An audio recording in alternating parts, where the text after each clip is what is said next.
As if this guy wasn't picking enough fights, he's at it again. After beefing with Bill de Blasio, the governor now taking on his own attorney general. It's looking like he's ticked off at a guy on his own ticket. Also, some of the NSA's powers were just rolled back, as you know, but now the FBI wants easier access to calls and messages sent here in America. This is firing up the privacy debate once again. Then a local story you'll see here and only here. New Jersey woman joins the Marines and gets seriously injured by suicide bomber in Iraq. Her leg torn apart by shrapnel, but that has not stopped her. Now, she's an instructor here, and we went to go see her in action. Good evening, everybody, and welcome to RFL. I'm Richard French. Thanks so much for joining us tonight. And we're going to start with a bizarre story out of Albany, and that's saying something. Governor Cuomo's office is asking state agencies to evaluate the performance of, wait for it, his own Attorney General Eric Schneiderman. Now, bear in mind, they're both Democrats. These agencies, they're being asked to fill out a 5-page, 22-question survey about the AG's office. Governor's office says this survey, it will help keep an eye on legal matters in the state. Now, of all people opining, and again, I did say this is a strange story, is the former governor and Attorney General Eliot Spitzer. He said he's never himself seen anything like this, saying, quote, "This is an unprecedented and unusual mechanism, and to do so in this context raises questions in my mind about the motivations of the governor's office." All right, I want to bring in our panel and see what's going on here. Richard Brodsky, former Democratic New York State Assemblyman, now a senior fellow at Demos, professor at NYU, and a full-fledged member of the media. Dominic Carter, political journalist and author. TJ McCormick, Republican consultant, but so much more. And Andrew Whitman, our senior political correspondent. Okay. It's an open secret, if you will, that the governor, Richard, and the Attorney General have never been best of friends. But that said, what's going on here, especially given all the timing? And by the way, I may add, last week the Attorney General had said that he finally, many would say, wants to get involved in trying to curb corruption in Albany. Is it just coincidental? Yeah, it's just coincidental, but it doesn't mean it's the right thing to do. Look, as bizarre as this is on the governor's part, the Attorney General has thrust himself into political positions that he doesn't need to be in. He was sort of announcing that he would be running for governor. There's been a combination of ineptitude and just sheer meanness. It really seems that way. That it really does. Coalesced. Both of these guys should have a beer, sit around and say, all right. But you know what? All due respect, and I think, people tend to minimize the governor for whatever it's worth. I think he's been a good governor, but no one ever says that he's the guy you sit around and have a beer with. And not to oversimplify it, Dominic, but... A seltzer. Yeah, maybe. Okay, but for 6 years, okay, the Attorney General of New York, which I always said was one of the best jobs you could get in politics. You get to pick the bad guys you want to go after, whether it be white collar, you pick the issues you want to champion. I mean, Andrew Cuomo, he made his bones as the AG. Eliot Spitzer got to where he got as the AG. Save the punchline, TJ. Where I'm going at is... Schneiderman's been very quiet in this position. Preet Bharara, as the U.S. Attorney, has definitely superseded him in the eyes of most New Yorkers as the top lawman in the state. Are you surprised by now, given everything going around the governor, he picks this fight?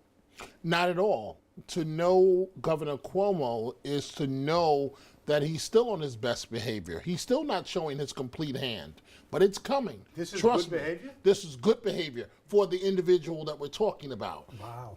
All of these things that you're seeing now are what people feared when he challenged McCall and almost ruined his career by trying to run in the Democratic primary. This governor may be effective, but he does not play well with others. Okay, but Dom, here's my only thing. To send a 5-page questionnaire, okay? Richard, the substance, forget the style, the substance, the style of it is. You have to understand the personality. My way or no way. And once you understand that, you can put everything in perspective. I'm so glad you showed the video of the governor at his re-election campaign. It was there, plain and simple as day. The governor came out and spoke. The crowd, rah, rah, rah.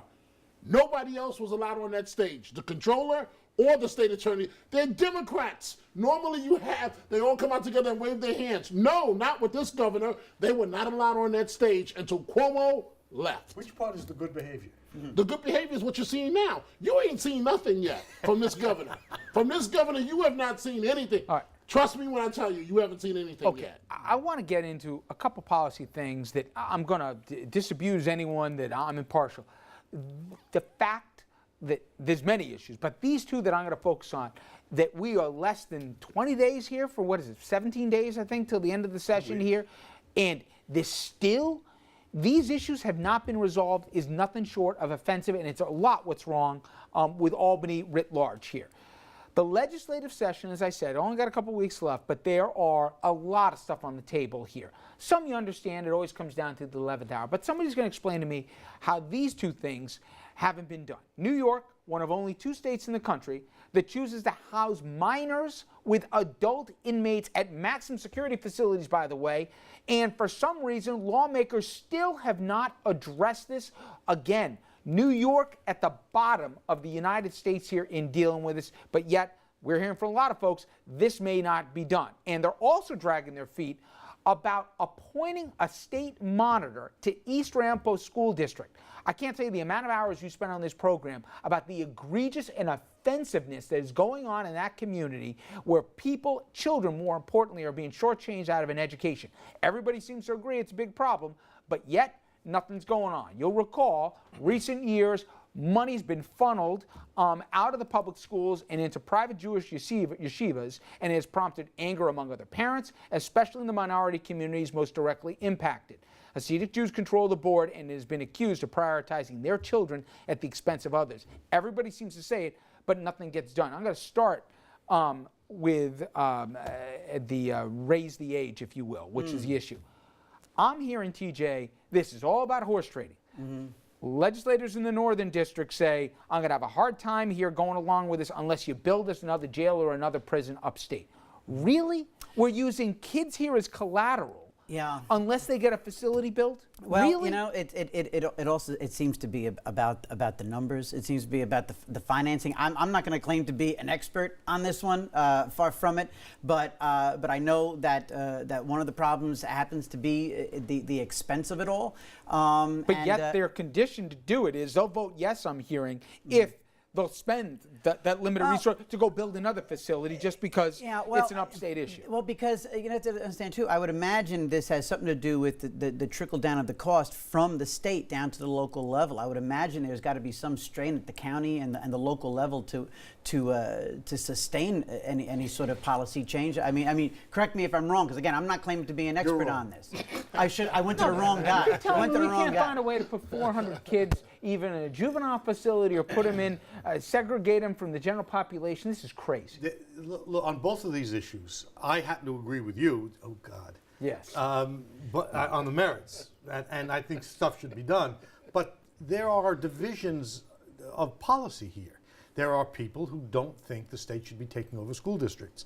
You do it once when it's really needed. Maybe the next time it isn't so much needed.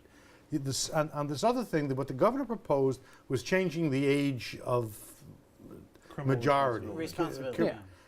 You've switched that, as has the Republican Senate, into a discussion about not housing them in the same facilities.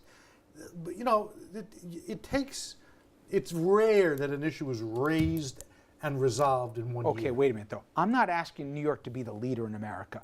Mississippi, Utah, I can name the reddest of red states. Nobody does what we do, with the exception of North Carolina. It ought to be changed. Okay, well, I want to get to the other one, though, because East Ramapo, to me, everybody, from the governor to the lawmakers to the community leaders they all agree it is egregious, and it's been talked about for years. Look at the cuts that have happened to the East Ramapo school districts. This isn't about opinion, this is pure fact. Kindergarten's been cut to a half a day. Summer school programs completely gone. Athletic programs cut by a half, and now they're talking about even more potential cuts as a consequence. Extracurricular activity, same thing. Transportation, field trips, cut as well. Everybody knows what's going on. They know who's populated the school boards here and how they funded money to the yeshivas. And everybody agrees this is terrible. My point is, where is the leadership, Richard? This is political cowardice where people aren't moving on. Why isn't the Senate doing these bills? I think the Senate probably isn't doing these bills because they're waiting. They're waiting for Let's do the assembly, translation right? for the public, okay? What they're afraid of is this population votes in a block. 99% of them, and Andrew knows the story better than anybody at the table, right, Andrew? 99% of them vote one way. They already say they'll be held to pay, whether it be politically in terms of a vote here or other hue and cry. I hear yells of anti-Semitism here that are coming out here. Give me a break, okay? Well, anti-Semitism is all the rage.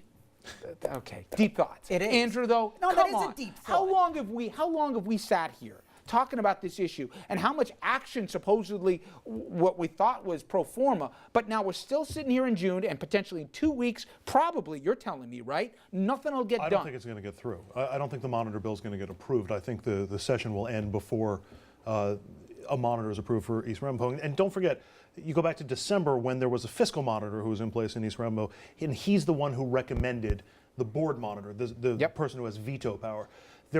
Richard pointed out there are some constitutional issues, and the people of East Ramapo say they'd rather have the comptroller's office involved than have a monitor on the board. So there is a debate about how to handle this. Having said that, I think your frustration and your anger with this is well justified. It would be nice to see something done for the benefit of the students in East Ramapo. And Dominic, school year's ending. You're a resident of a neighboring community, right? Full disclosure that is my school district. Excuse me. And I understand it, and you can put reality is tensions are percolating there. Things are not going away by itself. That's putting it mildly. People have had it. People have had it. And we all expected, I mean, theoretically, they go into school, they need planning, they need time to allocate funds here for the incoming school year. And now we're hearing status quo is going to prevail. An ugly situation gets worse. It's going to get a lot worse. But I do, Richard, I do find the need to say right now that I thank the Hasidic community for reaching out to me for something that I said on this show that was not accurate. I said, and pointing out of the sweetheart deals, that one of the buildings was sold, trying to be sold for $1. That's not accurate. The accurate information is one of the buildings was trying to be sold for $4.6 million, which according to estimates is still millions less than what it should have actually been sold for. And the appraiser that did the appraisal on that school building pleaded guilty to I believe a charge of forgery or something like that. But it's a mess. You have each side. You have charges of anti-Semitism. You have the Black and Latino community claiming they have no power, and yet it's predominantly Black and Latino kids. And then the board, as you point out, was elected. There was no wrongdoing. People turned out and voted. That's how they were just reelected, and the budget was approved also. So within the district, at least with the voting members of the district, there is support for the actions of the school board. That's another part that makes this as difficult as it is. That you're asking basically the state to override the actions of voters and elected officials. Again, I think there are legitimate beefs and legitimate problems in that district. It's nakedly beneficial to one group of people over another with public tax dollars. And if you have any sense of what's right and wrong for kids who do have to go to the schools here, to let the situation perpetuate. It is possible to understand that the outcome for the kids is not acceptable, which it is not. To also understand, as Andrew did, that waving your arms and yelling how terrible it is doesn't tell you how to fix it. These are extremely complicated deals. I wrote a law imposing a control board, which is what this is, on the city of Yonkers. We did it, but only got it done when the city of Yonkers agreed to ask for the bill. These home rule, the result of elections, they matter. Okay, but will you please, at least in this one's instance, say there could be a little bit more urgency from the legislature? I mean, we all agree it's the legislature. What is the governor's position? The governor's already come out and said it's egregious what's in East Ramapo. He's the one who put the fiscal monitor in place. Fiscal monitor then came out and said that there was a monitor. The governor has not introduced a program bill to accomplish what you want to accomplish. Look, if at least he took the first step to put the monitor in place. Your outrage is to your credit. This is a very bad situation. To turn it into just another rant at those fools in Albany is a mistake. Why not? I mean, why not, This was Mr. born Barton? out of I mean, okay, wait, listen. All you got to do is follow the money. Follow the money. If you want to find out why there's not going to be also follow the votes. It was a legal tender vote in the district. I agree. And let's also there not was a legal dismiss vote. anti-Semitism. Wait, Right, whoa. No, I'm not going to go for this one. I know we're heavy. Show me where the anti-Semitism. Show me where the racism is every single time we talk about an urban community. If I was to sit here and TJ, immediately try answering my automatically question. hold on, In if this I case was in East to Ramapo, immediately where is the dismiss anti-Semitism? racism in an urban situation, it is I would be run out of this studio on a rail. It is inappropriate for us to just automatically dismiss anti-Semitism. Here's why I do. Here's why I do. You take the dollars and the funds, okay? The funds are supposed to be equally distributed or closely to for all students. Right. Instead, the funds are predominantly, overwhelmingly being directed for the schools and for the students that are in one particular community at the expense of others. That's factually incorrect. Of course it's correct, Richard. The way the money is being divided is not right. But that does not mean that the overwhelming majority of the public funds are spent on the public schools. Richard. Look, no. To try and dress up that there's not an agenda to help one group over another is so naive. That's not what I said. I understand that there's a real problem here and that the way the school board's acting is inappropriate, and if you can't get the school board to mend its ways, then someone's got to step up. And we've been saying that for a year. I understand that. But it's also helpful in these situations to be as precise as we can be, to be less inflammatory than we need to be. Let me be as precise as I can be. For more than a year, we've been talking about this, okay? I can say for 3 years, okay? But I'll go at least a year just so we don't debate. How much longer should we have to wait until the situation's You shouldn't have remedied? to wait any time at all. I'm And trying that's to. why I blame the legislature, because Why you don't know you blame the governor? because you know that Well, the government at donations. least put a monitor in place. You know that donations, campaign donations, are what's dictating a lack of action Whose money? from campaign contributions. Who is giving these from camp? monies? You know, I don't. Don't give it. You know, I'm not going to then play the don't game. say it. No, it's true. It's It's not true. There is something These else are I- not people who contribute. There is another point that I want to make. You asked about the anti-Semitism, and the actions themselves have not been particularly anti-Semitic when you're talking about objecting to the actions of what these Ramapo Some school of the board has been. online stuff has the been online comments, some of anti-Semitic. them have gone well over the top. And so when there has been a response and charges of anti-Semitism, they are legitimized by some of the comments in the same way that any topic that we put on the web is going to generate comments of hate, whether you're talking about Jews or whether you're talking about blacks or whether you're talking about any Fair minority. enough, and I think accurate.